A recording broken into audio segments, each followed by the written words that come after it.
Monsieur le Premier ministre, notre pays, le Sénégal, s'est toujours enorgueilli d'avoir recouvré son indépendance et les femmes et les hommes qui peuplent notre cher pays, ainsi que les autorités qui nous ont toujours gouvernés, ont veillé jalousement sur notre souveraineté, cela tout en développant avec l'ensemble des pays du monde, mais sur la base de rapports égalitaires, des relations empreintes de dignité, de courtoisie et de réserve. Monsieur le Premier ministre, les Sénégalaises et les Sénégalais, autant que tous les démocrates, ont été choqués par les propos tenus le lundi 9 mars 2015 sur les ondes de la RFM par M. Jean-Félix Paganon, ambassadeur de France au Sénégal. Ce diplomate, faisant fi de toute la réserve qui sied à sa position d'ambassadeur, faisant fi de la nature des relations séculaires qui unissent la France au Sénégal, a cru devoir s'immiscer si gaillardement dans les affaires judiciaires du Sénégal. Les Sénégalais ont été bafoués dans leur dignité et leur souveraineté par M. Paganon, qui s'est permis de donner ou d'indiquer à notre justice le sens que devrait prendre le verdict que doit prononcer le 23 mars 2015 la CREI sur le procès de M. Karim Wade. Poussant sa logique de censeur, il s'est permis d'aller plus loin en pensant pouvoir prévoir la réaction des Sénégalais en cas de verdict impopulaire. Monsieur le Premier ministre, ne pensez-vous pas que M. Paganon se trompe d'époque et de citoyens auxquels il a affaire? Je voudrais aussi savoir, qu'est-ce que vous, Monsieur le Premier ministre, en tant que chef du gouvernement, votre régime, qu'est-ce que vous pensez de cette ingérence dans nos affaires intérieures par un diplomate étranger, fût-il le représentant de notre ancien colonisateur? Monsieur le Premier ministre, les Sénégalais attendent votre réaction depuis lors. Et ne pensez-vous pas que le Sénégal devrait demander le rappel de cet ambassadeur si indélicat dont les propos agressent notre souveraineté et menacent la quiétude du Sénégal?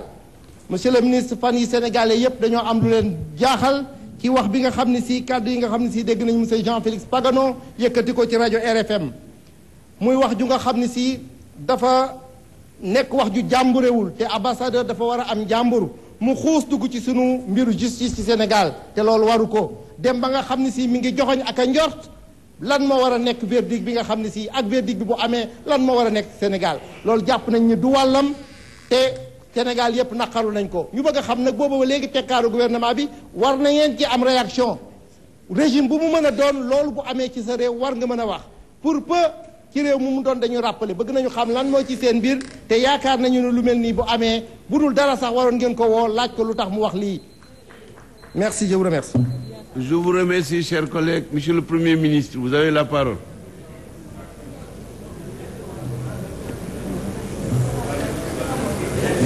Ça, c'est lui qui répond.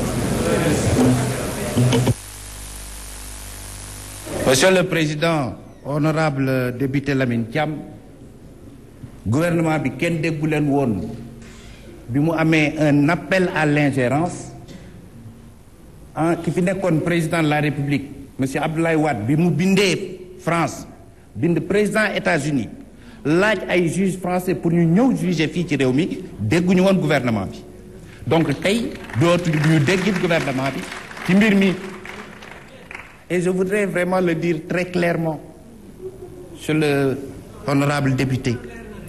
Le gouvernement, on ne l'a pas entendu quand il y a eu un appel à l'ingérence. On ne l'entendra pas sur ce que vous qualifiez d'ingérence. Qui a sollicité? Le président Obama et le président Hollande sur un procès qui se déroule au Sénégal entre des Sénégalais. Qui a demandé que des juges français viennent se substituer à notre justice? Je pense vraiment, honorable, nous devons être conséquents. Être conséquents, c'est faire confiance à la justice de notre pays.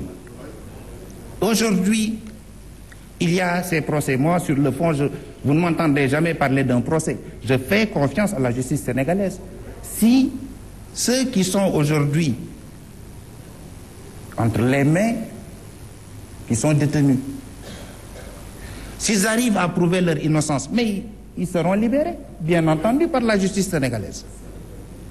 Ben, s'ils sont reconnus coupables, ils seront condamnés. Il n'y a pas d'autre réalité judiciaire. C'est vraiment cela que je voulais vous dire pour vous rassurer. Nous ne sommes pas des manipulateurs du droit. Nous ne sommes pas des manipulateurs de la justice. Nous ne sommes pas des manipulateurs de la société.